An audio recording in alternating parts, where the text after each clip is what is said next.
Hi, it's Revision Rabbit, and today we're talking about animal and plant cells. So, let's hop into it. Before I start explaining the differences between plant and animal cells, let me clarify what cells and subcellular structures are. A cell is the smallest living unit essential for all forms of life, and they perform different functions like growth and reproduction.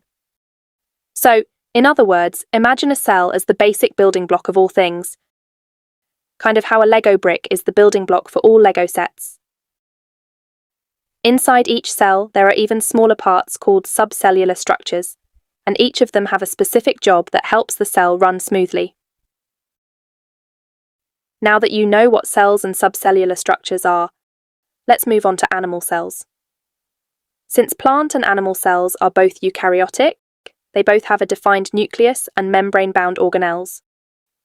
The nucleus contains genetic material which controls the activities of the cell.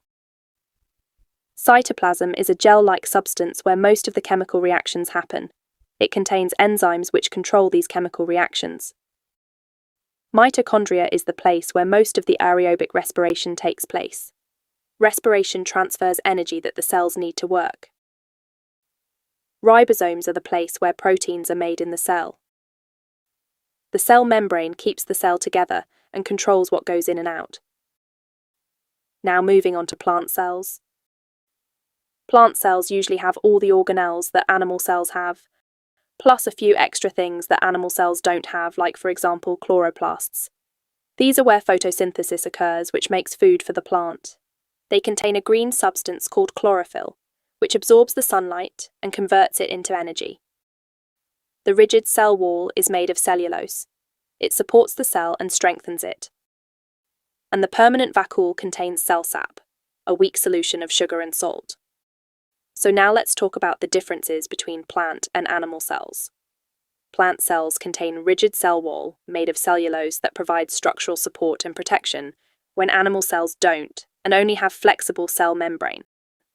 Plant cells contain chloroplasts, which are responsible for photosynthesis, while animal cells don't, since they don't perform photosynthesis.